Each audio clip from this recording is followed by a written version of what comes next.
Otep, bien-aimés frères et sœurs, vous connaîtrez la vérité et la vérité vous affranchira. Ça, c'est pas moi qui le dis, c'est la Bible qui le dit. Mais moi, je vous dis mieux. Vous connaîtrez la vérité historique, notamment celle de vos ancêtres kémites, et vous aurez une vision globale de ce que c'est que la vraie souveraineté politique. J'ajoute, vous reviendrez à la spiritualité africaine ancestrale et vous comprendrez les enjeux de l'indépendance économique. Et pour terminer, vous accepterez votre identité culturelle kémite et vous obtiendrez deux choses. La première, c'est la paix. La seconde, c'est le développement, à une condition. L'unité de toute l'Afrique noire, l'unité de tous les Noirs du monde entier.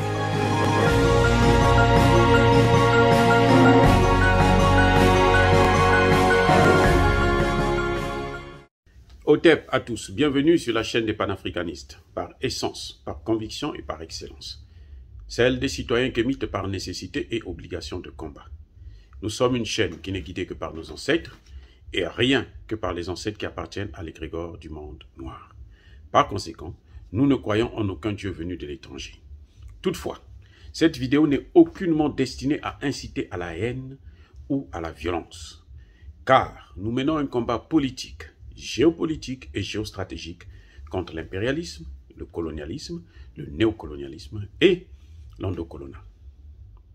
Sur la base du principe fondamental qui nous a été légué par nos ancêtres kémites, qui est celui de la Mahat, c'est-à-dire vérité et justice. Vous êtes en droit de connaître la vérité, nous sommes en droit de vous dire la vérité afin que justice soit rendue au continent africain. C'est donc notre modeste contribution dans cette noble lutte en faveur de la souveraineté, la dignité et l'unité africaine. Et ça, c'est le panafricanisme. Oh, bien-aimés frères et sœurs, je crois qu'aujourd'hui, il faut avouer que Emmanuel Macron a encore une fois de plus raté sa cible. Il a raté l'homme ce qu'on appelle wanted, en la personne de Assimi Goïta. Il y a aussi Touadéra, bien sûr. Vous avez vu, il n'y a pas longtemps, il a raté Touadéra, et là, il vient de rater Assimi Goïta au sommet de la CEDEAO. Il était attendu là-bas. Ce n'est pas pour l'acclamer, ce n'est pas pour lui jeter des fleurs, c'est seulement pour lui jeter des pots de banane, afin que sa route puisse être le plus compliquée possible, afin que le Mali puisse souffrir le plus possible, tant que ils auront à leur tête ce monsieur Assimi Goïta. Emmanuel Macron a organisé cette rencontre. C'était pas parce qu'il aime Assimi Goïta. Vous l'avez entendu. C'est pas moi. Il dit que ce type-là, il se fait toujours trahir. Il y a un démon en lui qui lui fait sortir tout ce qu'il prévoit pour l'Afrique. Il prétend aimer l'Afrique, il prétend connaître l'Afrique, mais au fond, c'est le premier ennemi, c'est l'ennemi numéro 1 de l'Afrique, notamment des dirigeants africains. Pas n'importe lesquels, puisqu'ils s'entendent très bien avec Alassane Ouattara et Macky Sall, qui lui ont toujours déroulé le tapis rouge et qui l'ont toujours porté haut comme si c'était le Père Noël. Mais les dirigeants qui pensent aux populations africaines, ce sont ses ennemis.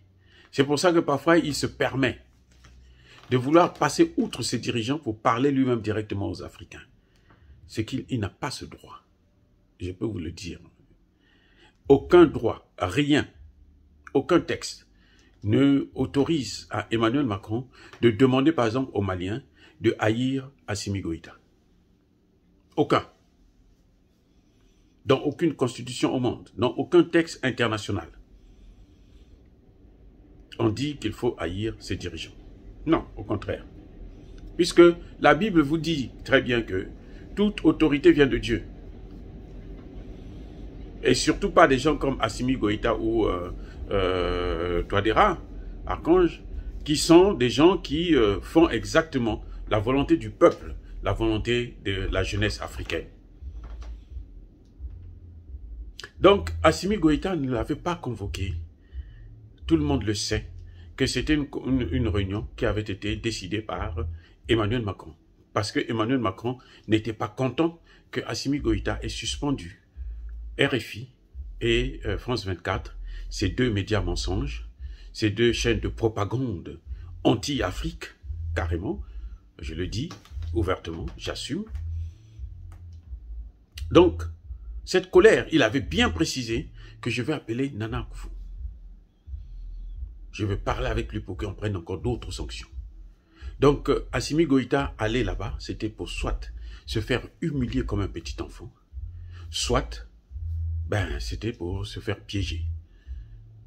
On l'a arrêté, on l'a assassiné. Entre-temps, il y a une opposition que Alassane Ouattara a déjà préparée dans son pays, en Côte d'Ivoire, qui devrait prendre le règne. Mais là encore, ils ont tapé à côté. Ils ont botté en touche, comme on le dit dans le domaine du sport. Vous voyez, c'est incroyable. C'est incroyable. Et nous félicitons le président Assimi Goïta d'avoir pris ses responsabilités, d'avoir su, pour une fois encore, faire le choix de la pensée africaine, la pensée panafricaniste, de la pensée de la jeunesse africaine. Il en va pour sa sécurité. Qu'il sache que la France-Afrique ne pardonne jamais. Je dois vous le dire qu'au moment où nous parlons, la France ne cesse de multiplier des médias, des médiateurs qui doivent venir négocier, qui viennent négocier avec Assimi Goïta pour qu'il laisse Barkhane sur place. Les Français ne veulent pas partir. Ils ne veulent pas partir. Donc, ils font tout. Et s'ils doivent quitter, le Niger ne suffit pas pour eux.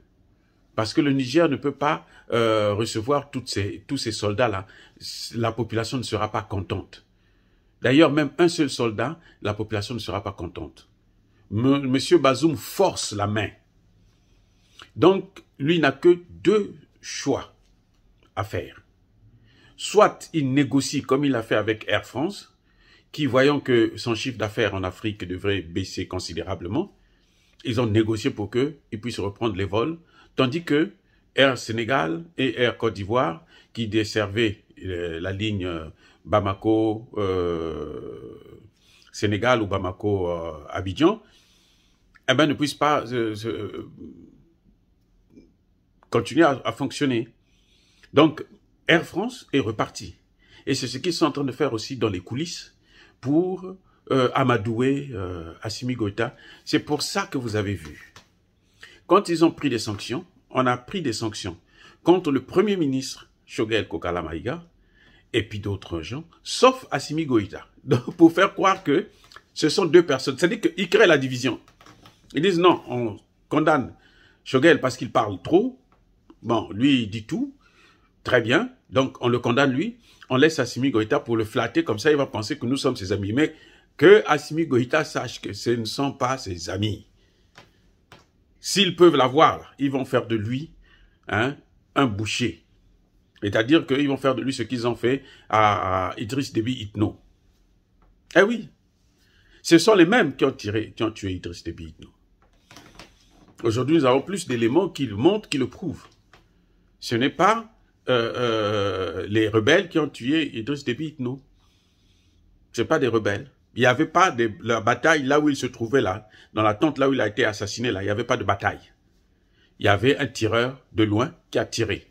Et ça venait d'un avion, ça ne peut être qu'un avion français. Point. C'est clair. Donc, M. Assimi Goïta, et pourtant, Idriss Déby était leur ami, hein. Idriss Déby, c'était un panafricaniste par moment. Il y avait des moments quand il voyait que c'est trop chaud avec la France, il devient panafricaniste pour avoir le soutien des Africains, de la jeunesse africaine. Mais sinon, c'était pas vraiment un panafricaniste, comme l'est par exemple Archange ou Assimi Goïta. Donc, si Idriss Déby, ils l'ont assassiné, ce n'est pas Assimi Goïta qu'ils vont préserver la vie, non, au contraire. Ils ont essayé de diviser Assimi Goïta et son premier ministre, Choguel, en sanctionnant le premier ministre sans le président, pour faire croire au président que, bon, lui, c'est l'homme qu'on aime, donc il peut faire ce qu'on lui demande. Mais non, pas du tout. Ça n'a pas marché. Encore une fois, ils ont raté leur cible. ils ont voulu encore commettre un crime, encore faire pleurer la jeunesse africaine, la population africaine. Cette fois-ci encore, ça a raté. Et s'ils continuent, ça va se retourner sur eux-mêmes. Parce que la porte de la mort, là, n'est jamais fermée pour tout le monde. Elle n'est jamais fermée. Tout le monde passera par là. Je dis bien, tout le monde passera par là. Et les bons, et les mauvais, et les machins, tous, nous allons passer par là. Donc, ça sert à rien de précipiter la mort des autres, comme si les autres, quand ils vont partir, vont fermer la porte en question. Non. Donc, voilà. Monsieur Assimi Goïta, vous avez bien fait de ne pas y aller. C'est très, très bien. Ça nous rassure. Et nous sommes très contents, au moins, encore une fois de plus, vous nous avez honorés. Dire cela, c'est inciter à la haine ou à la violence. Non. Nous sommes une force tranquille. Nous assumons nos propos. Ya Bakolerve, Ya Malembe. Soyez bénis, j'ai dit.